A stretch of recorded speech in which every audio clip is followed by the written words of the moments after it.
What element of the vehicle, two questions, what element are you most proud of and what element was the most difficult to achieve?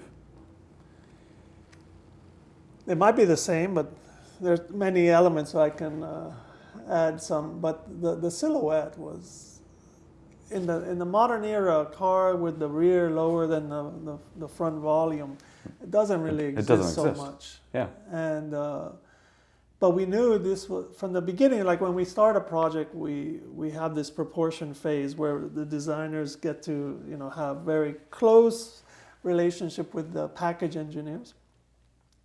And we wanted the hood longer, so the car got longer. And it's interesting how quickly people appreciated some of these big requests. That doesn't mean it's possible.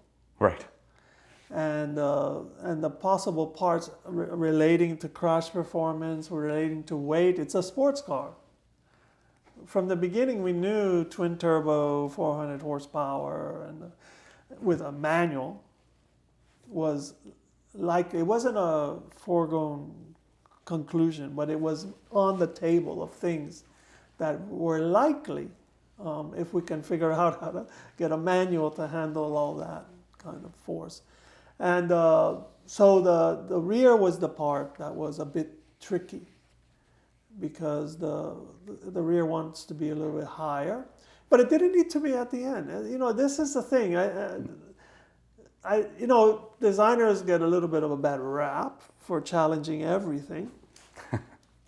But the Z car... Well, you create these beautiful vehicles that can't be put into production, right? Yes. And the Z was a bit of an eye-opener in the sense that some of the things that seem not possible or not likely actually can. You just have to adjust other areas to compensate for certain things. So I do love the silhouette because it was not easy. It was really, things would inch up and then it comes back down. But the headlamps were really tough because we didn't want the car to be cute. Mm. And of course, around type of light was studied significantly. And we had super modern ones that had nothing round, and the car was nice. But some people, the mood of the company was, this has to be a 240.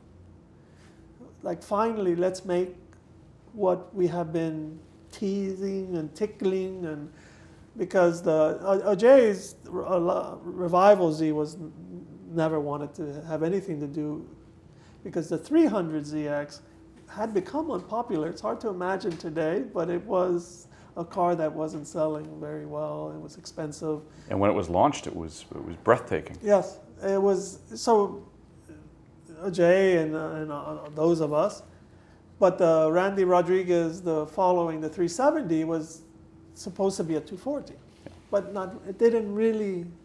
You're mixing modernity, and so we were very afraid of that. We really want to make a 240.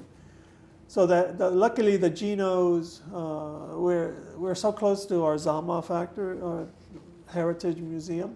So one of the great things is just make a phone call. Can we bring it over? Any car, including racing cars. And we have those in our studio. So we brought the Genos, and the way the light was hitting the glass cover, it was the cue because it intersected the round light. And it gave us license to artistically interpret the Genos with the Z. So that was, to be honest, the last midnight came through the rear end was easy, other than its height, but we knew we wanted it to be like the 300.